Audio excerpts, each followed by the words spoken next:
Pima County Jail, almost full and costing you millions. Now an innovative approach hopes to reduce the crowding. Find out who they're trying to keep out of jail and what a reduction in the jail population means for you. This is Metro Week.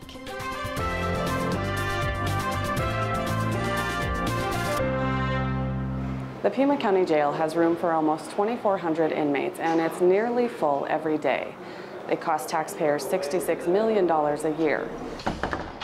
To help reduce that cost by reducing the number of people in jail, the county sought and won a grant worth $1.5 million. The MacArthur Foundation grant will help create programs and purchase technology to keep people out of here. Most of those who go to jail do so for failing to appear in court on misdemeanor charges. If I let you go, will you appear in court? Yes. One focus of the grant will be stopping that cycle by getting people to their court dates so they don't add charges for failing to appear. We believe, and after looking at the data, that that's happening because people either don't have transportation to get to court, or the hours are not conducive with their working, or they have multiple issues that are spanning the courts, or they just simply forget the court date, or don't know that a warrant has been issued for them. Must they stay in jail until their next court hearing, or can they be released at some point? How does that work? In a lot of cases, the judge will utilize failure to appear and how many times a person has failed to appear to determine whether they're at risk to fail to appear again. And so that's usually a determining factor in the judge at the initial appearance and whether the person needs to stay in custody or not. Now, obviously, you're both working on the process of implementing the measures in the grant. So, Ellen, I want to ask you, how can the county work with the jail to reduce that? Well, on the failure to appear, we have a couple of strategies that we're going to implement, and they're designed to they're designed to get people to court to begin with, and they're also designed to help people who already have warrants to get those warrants resolved. So, for instance, Tucson City Court is going to implement an automated reminder system for hearings so that individuals who have a hearing upcoming will get a phone call or an email or something like that. And our Pima County Justice Court already has such a system and has found that it reduced the rate of failure to appear by over 20%. So we know that works, and City Court adding it will make a big difference because they have about half the cases that end up in the jail for failure to appear. And then Justice Court and Tucson City Court are also planning to have special weekend court days to help people resolve their warrants. So it addresses what India was saying, or at least helps to people who have jobs and can't get to court, or they may be afraid to come back to court because there's a warrant and they're afraid that they're going to get arrested. So we'll publicize those and say, you know, come to court and you can resolve those warrants, you're not going to get arrested. And the county's already done some of those in the past? The city has done some of those, yeah, and those have been very successful. They've had good turnouts, and what we'll try to do is resolve the person's whole case if we can at that court date, rather than just putting it over for another hearing so that then they risk failing to appear again. I'll release you on that as well, on the condition that you not. One way the county hopes to get people to show up in court is using electronic ankle monitors. One costs the county $15 a day, compared with $85 to house a person in jail for a day. The monitors would be used on people who are sentenced to jail for a short amount of time. We have pretrial defendants at the jail. About 80% of our jail is pretrial, but 20% are actually sentenced to jail. And so with the Sheriff's Authority, we have the ability to use an electronic monitoring system, a GPS system that's a very smart device that attaches to the person's ankle. And we activate that. Once they come into custody, we give them the rules of the program, and they can spend their time at home if they're approved for the program instead of staying the night in jail. So if they have 60 days, they can be at home for 60 days. And we're still monitoring them on a web-based system, and we can see and talk to them if we need to. Oh, there's video in it? There's not video in this, but we do have a web-based platform that we can see where they are and track them, just like a GPS. We can see their location. We can set inclusion zones to see where they are, and set exclusion zones if they're somewhere they're not supposed to be. And then the ankle monitor itself can send an alert if they are where they shouldn't be. The ankle monitor itself can send an alert. It'll tell us when the person is outside the zone, and it will actually alarm very loudly if we want it to, and we can communicate with the person through the device. I don't know if you can see this, but we have actually, this is what we would call a high security cuff, and there is literally no way to remove this cuff. We tried to cut the cuff off with a bolt cutter. And that's the seam that I can see. I'm not sure if the camera catches it, but there's a seam on there, so you tried. It was still attached, and there's no way to get it off without it. And it's completely waterproof. So does the grant expand the use of those, enable you to expand the use? We will, actually it's a cost savings to the county and to the Sheriff's Department to actually have someone on home detention. So it normally costs about $85 a day to keep someone in custody, and we can use the device and a breathalyzed device for about $15 a day. And one of the other benefits of this is that, you know, and these are people with low-level offenses. We should probably mention nonviolent offenses who might be released for work release and then have to come back to the jail to sleep at night and use a bed, but they're out all day anyway. But so this allows people to keep their jobs or to go to school rather than sitting in the in the jail, lose their job, you know. So it's a benefit to the community, really. County officials say they'll use some of the grant money to target two groups within the larger inmate population. One is minorities. Like other communities, the Pima County Jail has a higher proportion of minorities than the general population of the county. We believe that by targeting the failure to appear and really not issuing warrants to begin with, not making that our first step, that we'll actually address some of those issues naturally. Because it will be the people who can't afford the transportation or don't have a driver's license or people who are unemployed. So we believe that that's probably going to help in that respect as well. We're also going to do focused outreach to minority communities about the failure to appear options, about the warrant courts, to try to really make sure that those communities are aware of the option and take advantage of it. Now, you've talked a lot about what you're going to do with the grant funding and during the grant tenure. What happens when it ends? How do you keep these things going? Well, we're hoping one possibility is that there will be a third year of funding on top of the two we now have from the MacArthur Foundation. But in addition to that, if we're successful in these strategies and reduce the jail population sufficiently, the jail will be able to close some living units and save money, and those savings can be redirected to keeping these strategies going. And it really produces a safer and healthier community because the people who are involved now with the justice system may be getting treatment, they may be able to maintain, you know, jobs and their families and so forth and not be cycling through the jail repeatedly. But we do expect savings can be put back into maintaining this. All the way until it's self-funding? Yeah, it should be self-funding. Okay. If the strategies work. Now, how much sort of room for error is there? How much adjustments can you make along the way if these strategies don't turn out to work as well as you thought they would? I think we're going to have to be in a constant adjustment period, and we're going to have to constantly look at the data and look at the jail populations and look at the criminal justice system in its entirety to make sure that all of the various areas are working as efficiently as they can. And we're just going to have to continually look at that population and make sure that it hasn't significantly changed to make sure that these initiatives and strategies actually succeed. So just a constant quality control, I think. The other target group is people in need of mental health services. The county has been focused on getting them out of the jail and into the treatment they need. What does the grant enable you to do above and beyond existing measures for that? Well, actually, the lion's share of the money that we're getting through the grant will go to that area, and what we're going to do is beef up our pretrial services area to do additional screening of individuals who've been booked into jail before they appear before the judge for their first court appearance. We'll do risk screening that's for substance abuse and behavioral health. And then there will be recommendations from Pretrial Services to the judge as to whether those people are appropriate to go into treatment instead of being held in jail. And we're going to do it in partnership with Simpatico, which is the regional behavioral health authority here.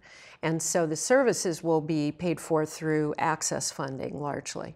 But we will kind of provide the conduit for those people to get into treatment, and hopefully, if they're successful, then they won't be repeating and coming back through the jail in the future as well. That sounds like a lot of the effort is for people, once they've already entered in the system, getting them out into the right place. Is there any front end trying to make sure people with mental illnesses don't even end up in the jail?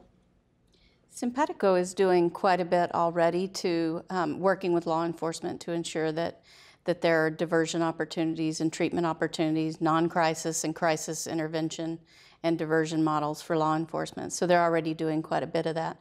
The grant itself will be focused on reducing the jail population, and so it really does focus on the criminal justice involved that are actually coming into the jail once they're in the jail, and really reducing the average length of stay and the time that they spend there. The issue is perennial. When the current jail was expanded in 1987, there was a conversation about capacity and turning to alternatives to incarceration. In 1987, then Supervisor David Yetman talked about the same issue. We will have to be innovating and producing other programs to deal with less serious offenders. Programs that are a heck of a lot cheaper and do not diminish the protection of the public. And let us also never forget that the basic population of this jail or any jail is persons who have been accused of a crime and are not yet convicted. Among such alternatives is the county's Drug Treatment Alternative to Prison program, which helps keep people out of jail. Tucsonan Heather McNeely benefited from it. She had a drug conviction and served time in prison. When she got out, she struggled again with drug addiction and again got arrested. But instead of jail, the judge sent her to rehab. Well, the first thing when I went to rehab was there was no gates. It was completely open. It wasn't enclosed at all. And I remember thinking, like, why would my probation officer send me somewhere where I could just leave whenever I want to? And just the whole dynamic, like, you got support and you got help and there was a good rapport with the other clients, and then everybody was there for one reason, to get, treatment for their drug addiction, as opposed to prison. Nobody wants to be there. You're not treated the best. You're away from your family. And then treatment, you can see your family. You can make phone calls and stuff like that. And you're still engaged in your life, but in prison, I basically felt like I just been taken and plucked up and removed from my life and put in a little bubble where the world continued without me, but I wasn't really going anywhere or doing anything. I can imagine some people don't actually want to go to rehab, but this is something you wanted to do. Yeah, when I was given the opportunity, I actually asked to be put on the Drug Treatment Alternative to Prison program. Towards the end, there just came a point where I was done. I was tired. I'd been using heroin for 5 years straight. I'd lost everything, my family, and I just was ready. And I actually fought with my public defenders and asked to be given a chance to be put on DTAP. And then I got accepted and they sent me to treatment, and I was just so grateful, because that was my one problem, was that during my whole drug addiction, which led me to do criminal things, of course, to feed my addiction, was that I never ever got treatment. I never got help. And you were ready? Yeah, I was ready. And then the first time, I went through, it just kind of stuck. I was at that point where I was in the mental mind state where I was just done. Now, it sounds like you learned more about yourself other than just how to kick an addiction. Which makes it sound easy. I don't mean to belittle it, but what else did you learn about yourself in the process? I kind of just learned more. For me, I had a lot of anger issues and some past trauma that I didn't think had affected me, but it did. So then I was able to just kind of establish more of an awareness of myself and what the reasons for my drug use were, besides genetics. But I was just able to kind of learn how to live again as an adult. I used all through my teenage years. So I'd never really been able to actually learn how to cope and deal with things and be responsible for myself or anything at any point in my adult life. And give us a sense of the timeline. When did you start the rehab process, the drug treatment alternative to prison? I started at the end of 2012. August 2012, I got sentenced to DTAP. And then how long was the program officially? The Haven, it was a 90-day program, so I graduated November 14th of 2012. And what has your life been since then? My life has been amazing since then. I actually started working at the Haven about a year after I graduated. They require you to have 2 years clean time. So as soon as the 2 years hit, I got, I applied to be a house manager, which is like the staff that works directly with the clients, because they were a big part of like my support system when I went through the Haven. And then I went to the Recovery Support Specialist Institute, which the Haven actually gave me a scholarship for. And then I worked at a house manager for about a year or so, and then just this last November, they opened an outpatient clinic. So I was the first full-time employee. And now, I got to help like build the program up and like be actively a part of the program, that I love so much. And then now I'm in school to get my degree. I'm working towards getting my master's eventually in this field so I can be a drug counselor.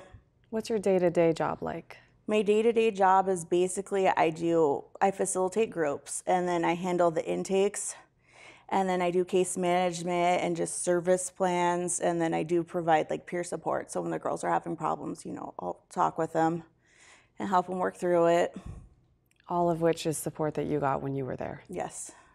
What would your life be like, you think, if you ended up on that second conviction going to prison instead of rehab? It would have kind of been like the first time. I would actually just barely be getting out of prison now if I hadn't been put on DTAP. And then it would just, when you get out of prison, nobody really wants to hire you. Nobody wants to give you a chance. And it doesn't teach you anything. It just kind of makes you feel like more demeaning. Like, I'm a felon. I've got drug charges. Like, what can I do now at this point? Like, I would have never been able to be in this career. I would have never, ever been given the opportunity or been shown directly what it's like to work in this field and how rewarding it is to help other people. Coming up later, big business along the U.S.-Mexico border. How much? Over $30 billion of commercial trade. Stay tuned as Lorraine Rivera travels to Arizona's busiest port of entry to see what this exchange means for U.S.-Mexico relations on Arizona Week.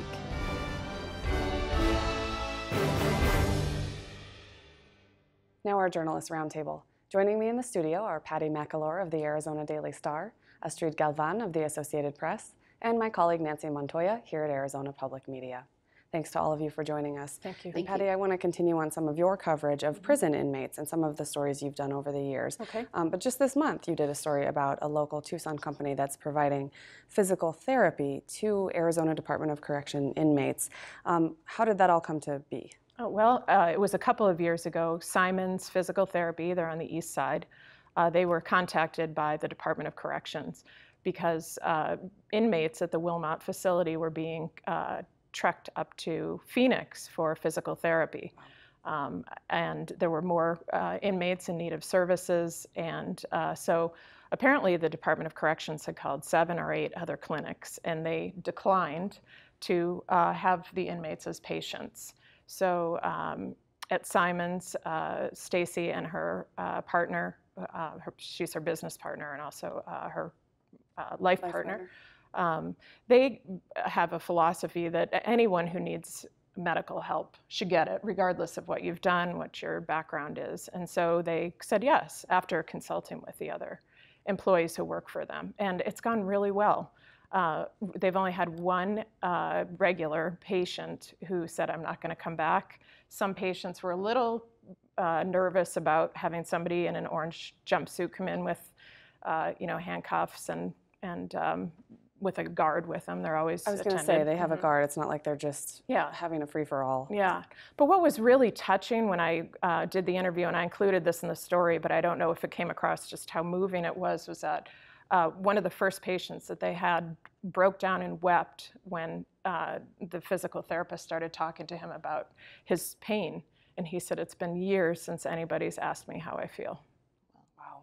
That's a good reminder that people don't stop being people when they go. I mean, exactly. Physical ailments go with you wherever you go. Right. And so then I guess the Department of Corrections then does not have an in-house.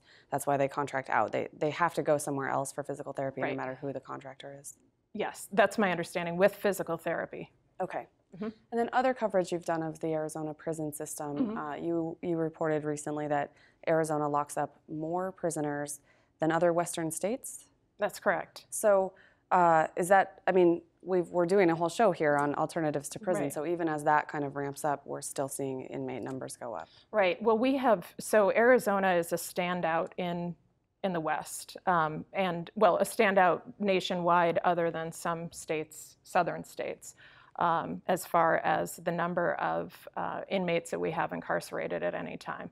A lot of that is due to our truth in sentencing laws. We haven't changed the laws that we have on the books. Other states, New York, for example, has changed some of that. They're putting more resources into alternatives like drug court, mental health courts, outpatient and inpatient programs for people who have mental health problems, and just kind of approaching it from an alternative standpoint. Texas has also reduced the number of people in prison.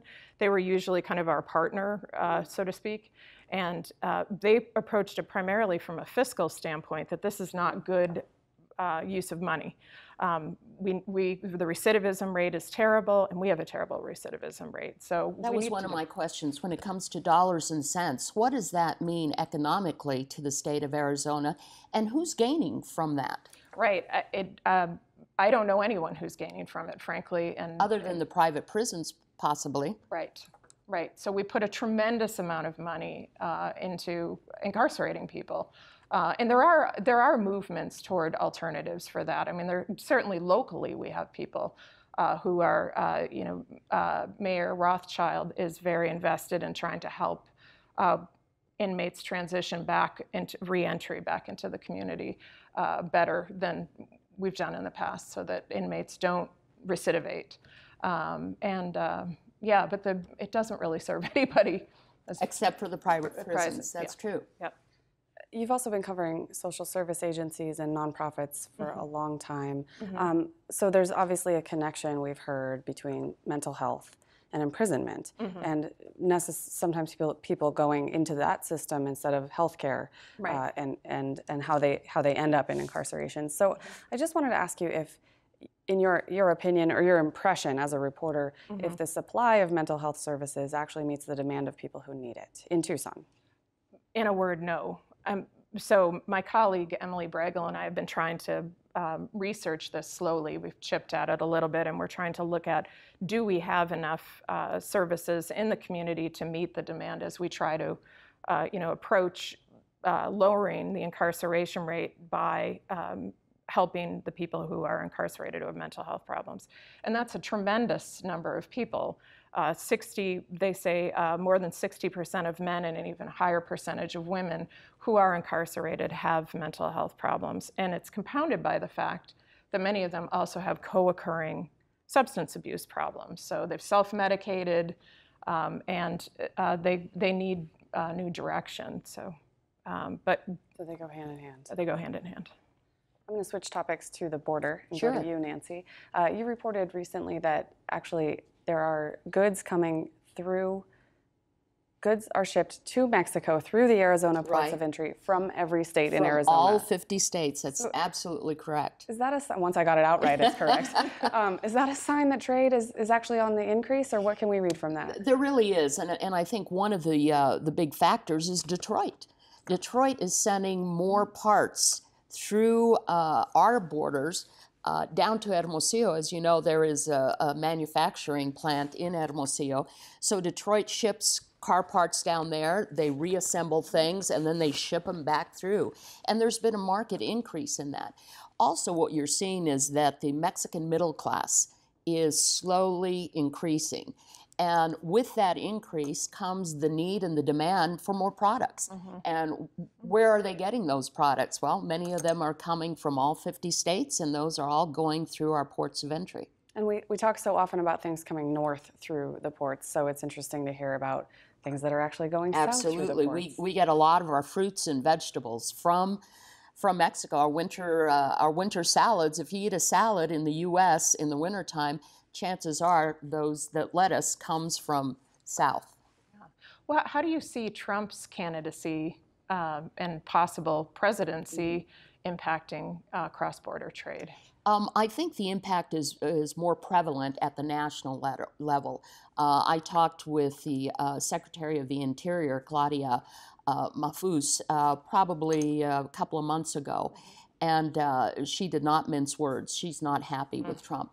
Neither are the people at the federal level. But when you're looking at the state level, the people who have to work together on a daily basis between Arizona and the state of Sonora, I think the relationship has never been better. And actually what it is that the Arizona folks, being led by our governor, Doug Ducey, is saying, well, wait a minute, this is happening over here with the Republican Party. Don't think it's all of us. And so they are working harder to make those relationships work better. And I was just down at the border yesterday in Agua Prieta and Douglas. The relationship there is remarkable. Interesting. I'm going to switch now from border trade to border security and the Border Patrol. Estrella, you were covering the case of a Border Patrol agent accused of shooting and killing a man in, what city was that in? Near Douglas. Okay. Give us the background on the case. Yeah, so this is a couple of years ago. A gentleman named Carlos Lamadrid was suspected. It was kind of a very fast thing that happened. Somebody reported that he might have been carrying marijuana in his truck. Douglas police tried to pull him over. He fled.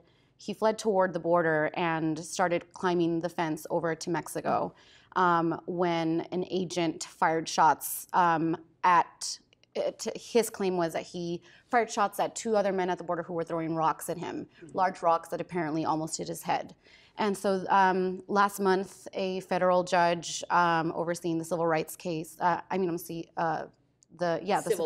civil case against the Border Patrol and the agent, dismissed the case and basically said, hey, this was, kind of an accident. Lamadrid was caught in the crossfire when the agent was defending himself against these rock throwers.